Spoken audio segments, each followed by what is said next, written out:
You ask Tiger to solve. This deals with linear equations with one unknown. The final result is x equals 1 over 5. Let's solve it step by step. Simplify the expression. Multiply the coefficients. Combine like terms.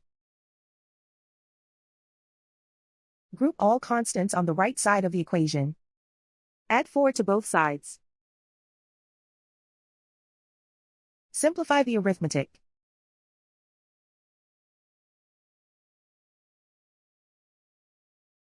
Isolate the x. Divide both sides by 20. Simplify the fraction. Find the greatest common factor of the numerator and denominator. Factor out and cancel the greatest common factor. And so the final result is x equals 1 over 5.